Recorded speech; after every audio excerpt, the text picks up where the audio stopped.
अलख निरंजन अलख निरंजन अलख निरंजन हो अलख निरंजन अलख निरंजन अलख निरंजन हो अलख निरंजन अलख निरंजन अलख निरंजन हो अलख निरंजन। इथून मला दूरवर हिमशिखर दिसायला लागले आहे। याचा अर्थ कैलास जवळच आहे। हे गुरुदेव, आजपर्यंत प्रवास करताना तुम्ही नेहमी सोबत असायचा, मात्र यावेळी मी एकटाच चालत इथपर्यंत पोहोचलो आहे। पदोपदी तुमची उणीव मला भासत होती। तुम्ही कुठे आहात, कसे आहात हा विचार अधूनमधून येऊन जातो। आता या क्षणी मला अशी वाटत आहे की तुम्ही सोबत असता तर कैलास पाहताना अधिक आनंद झाला असता। तुमच्या दृष्टीतून श्री महादेव मला समजून घ्यायला आवडले असते।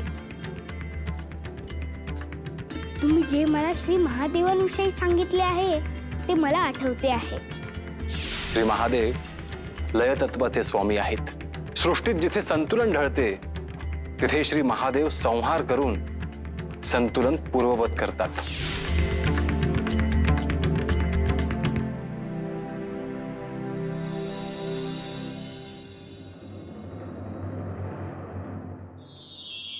महाराज, आचार्य आणि प्रधानजी आपल्याला भेटायला येत आहेत। येऊ द्या त्यांना।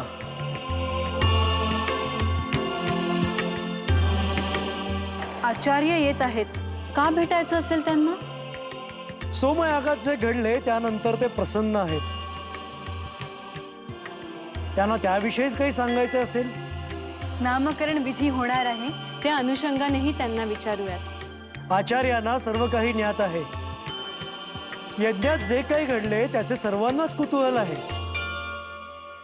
त्यांना हा ईश्वरी अवतार वाटतो, अर्थात तो आहेच। खरं सांगू का, मलाही जन्माचं सार्थक झाल्यासारखं वाटत आहे। आपले काहीतरी संचित आहे म्हणून आपल्याला हे भाग्य मिळाले आणि अग्निदेवांकडून आपल्याला हा मुलगा मिळाला।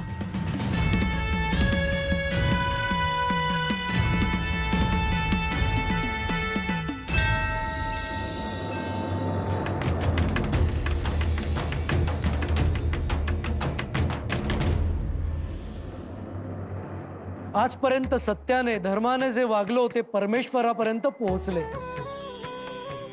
ह्या मुलाची माता होणं हे देखील माझ्या दृष्टीने स्वप्न वाटावं असंच आहे।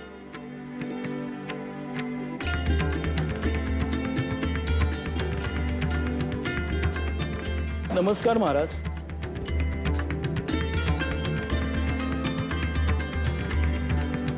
आसन ग्रहण करा आचार्य।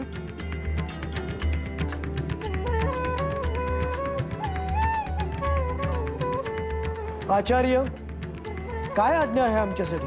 हे राजन, नामकरण विधी संदर्भात बोलायचे होते। सांगावे, आम्ही ऐकण्यास उत्सुक आहोत। राजन, या यज्ञातून जो पुत्र प्रकट झालाय त्याचे नाव काय ठेवायचे हे आपण मला विचारले होते। त्याचे नाव काय असावे हे तुम्ही शोधले का गुरुवर? मी नाव नाही शोधले, पण त्याच्या संदर्भात काय होईल हे मात्र मी सांगू शकतो।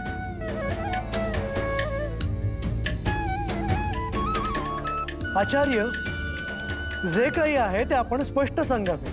नामकरण विधीच्या आधी आपल्या दोघांना संकेत मिळेल आणि त्यानंतरच त्या पुत्राचे नाव निश्चित होईल। याचा अर्थ आपण प्रतीक्षा करायची। नामकरण विधीपर्यंत संकेत मिळालाच नाही तर? असं नाही होणार। ज्या अर्थी पालक म्हणून तुमची निवड झाली आहे त्या अर्थी त्याचं नाव निश्चित करण्याचा अधिकारही तुम्हालाच राहील। तुम्ही सांगत आहात ते बरोबर आहे गुरुवर, परंतु आम्हाला संकेत मिळेल याची खात्री काय आहे? अशी खात्री देता येणार नाही, पण मी सांगतोय त्यावर तुम्हाला विश्वास ठेवावा लागेल। आपण सांगत आहात त्यावर आमचा पूर्ण विश्वास आहे। संकेत मिळेपर्यंत आपण प्रतीक्षा करूया। राजन, आजपर्यंत जे जे सांगितले आहे ते सत्य झाले आहे। तसेच ठरल्या तिथीप्रमाणे नामकरण सोहळाही होईल अशी मलाही खात्री आहे. प्रधानजी, नामकरण विधी होईपर्यंत पूजा अर्चा अभिषेक हे चालूच राहू द्या. आचार्यांनी सांगितल्याप्रमाणे सगळं काही करतो आहोत. परंतु महाराज, मला आणखीन एक काही सांगायचे आहे.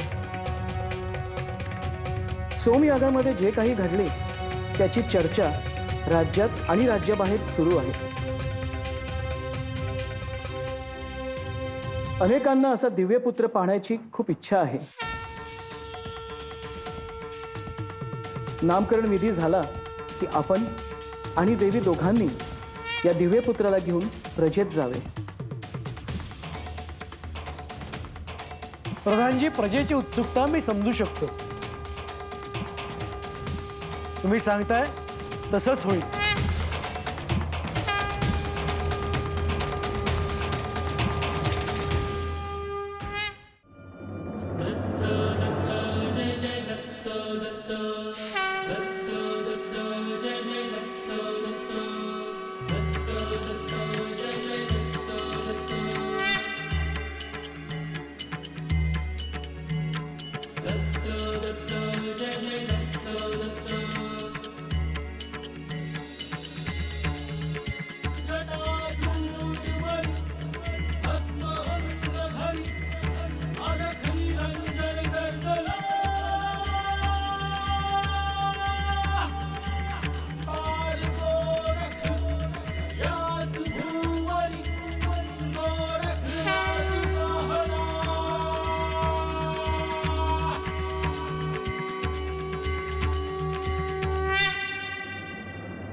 स्वामी,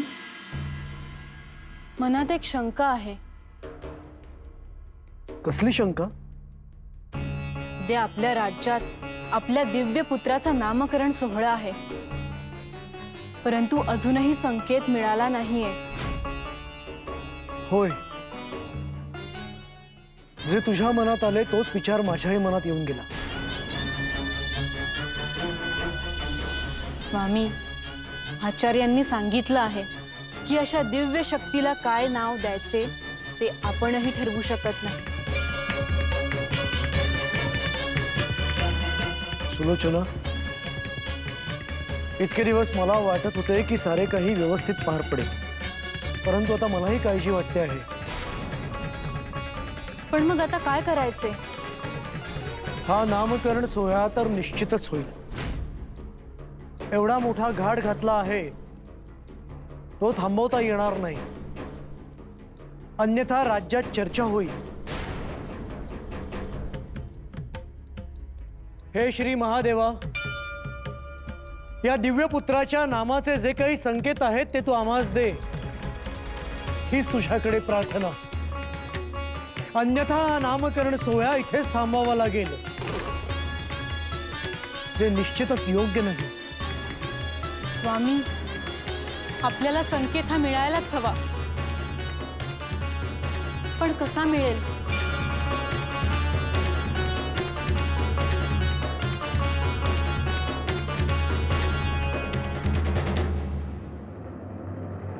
महाराज, आपण बोलावलेत, काय आज्ञा आहे? प्रधानजी, जर कोणी ऋषीमुनी दिव्य पुरुष आपल्या राजवाड्याबाहेर दिसला तर मला तात्काळ बोलवा.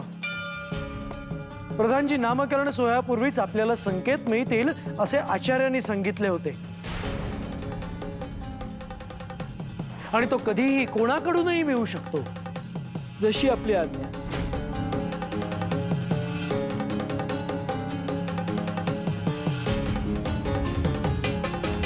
सुलोचना, आता आपण शयनकक्षेत जाऊ आणि ब्राह्ममुहूर्तावर उठू. उद्या नामकरण सोहळा आहे. मला विश्वास आहे की श्री महादेव निश्चितच आपल्याला संकेत देतील, आपल्याला मार्गदर्शनही करतील.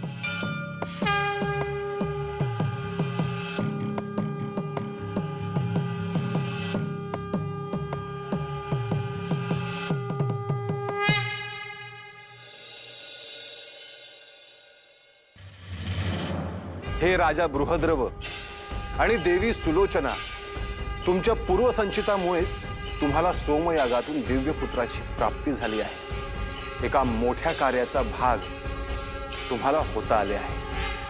अशा दिव्य पुत्राचे नावही दिव्यच असणार आहे आणि आता तसा संकेत देण्याची वेळ आली आहे। श्री दत्त महाराज आणि श्री महादेव यांच्या नियोजनानुसार हा दिव्य पुत्र नाथ परंपरेचे अद्भुत कार्य करणार आहे।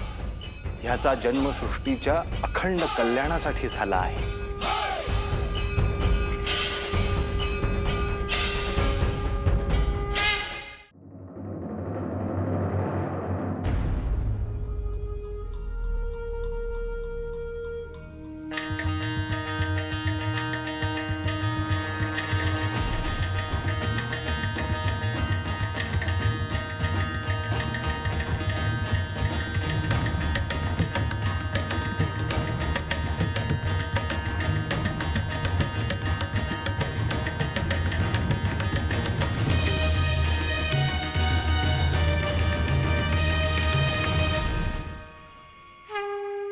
हे ऋषीवर, आपण कोण आहात? हे देवी, तुला शुभ संकेत देण्यासाठी मी आलो आहे।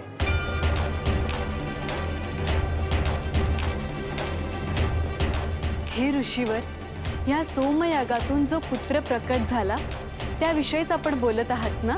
होय देवी, त्या पुत्राला नामकरण करण्याआधी त्याचे नाव काय असावे हे आधीच निश्चित झाले आहे। हे ध्यानात असू द्यावे।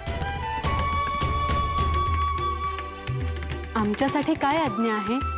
त्या दिव्य पुत्राचे नामकरण जालंधर असे करावे।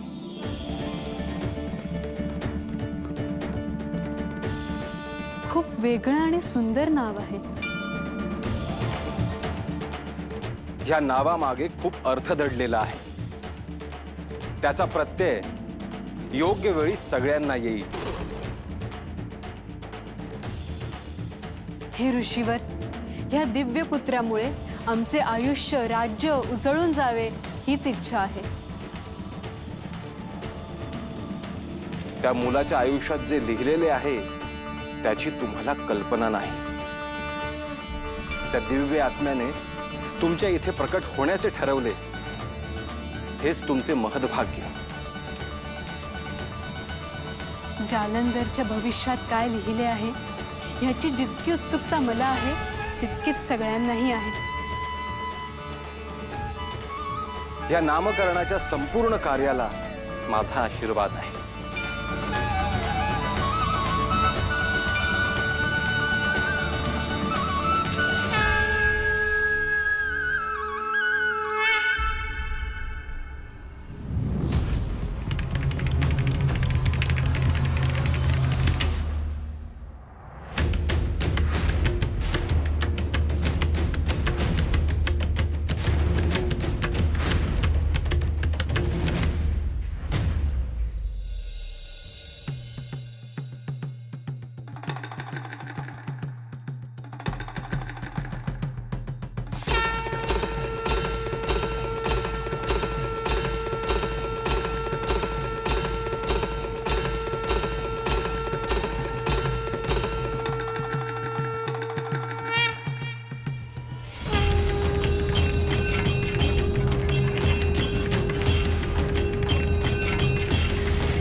कैलासाच्या दिशेने माझे पहिले बाहुल पडले आहे।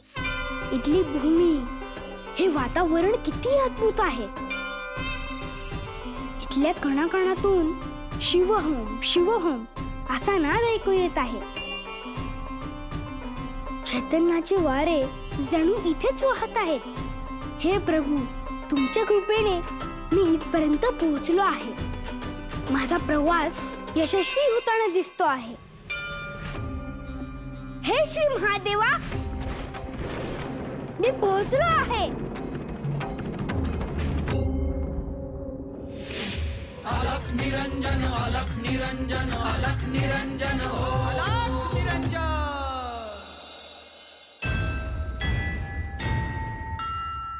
स्वामी,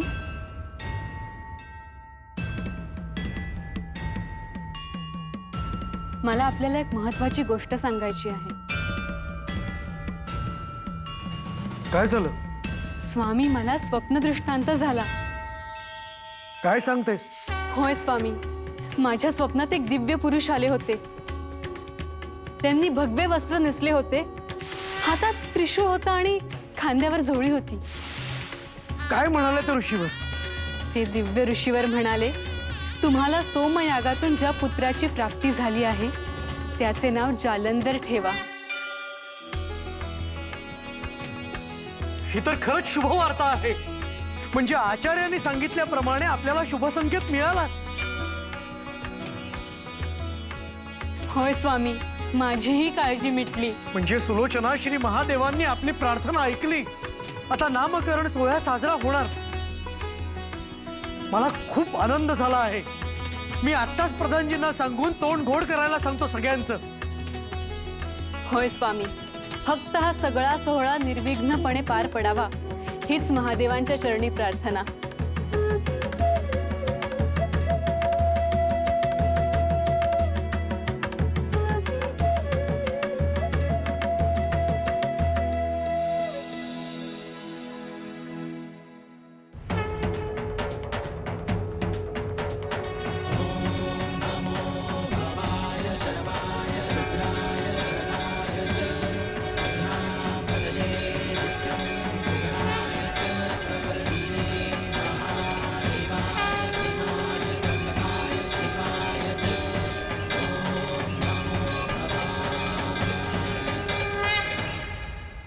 गोरक्ष, कैलासात तुझे स्वागत आहे.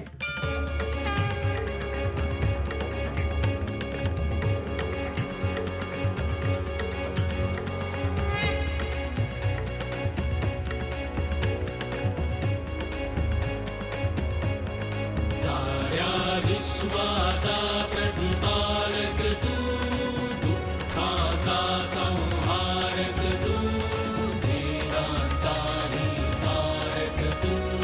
शिव हर शंभू. नारायण अवतार तू, दिन दुबळ्यांचा दाता तू, गुरुशक्तीचा सेवक तू, शिव हर शंभू.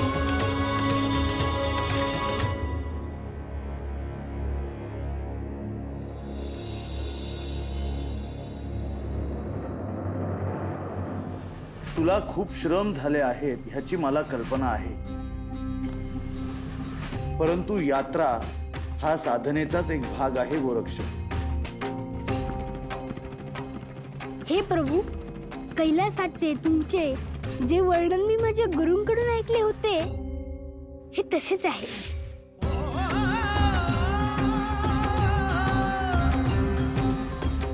इथेच मी तुला वेगवेगळ्या साधनांविषयी सांगणार आहे. इथे पोहोचण्यासाठी तुला श्री दत्त महाराजांनी अदृश्य पद्धतीने सहाय्य केले आहे. त्यामुळे तुला जरी त्यांनी एकटे पाठवले असले तरी तुझ्यावर त्यांचे पूर्ण ध्यान आहे. या यात्रेत कोणतेच विघ्न आले नाही. तसेच यात्रेला फार विलंबही झाला नाही. अलख निरंजन हो अलख निरंजन अलख निरंजन हो अलख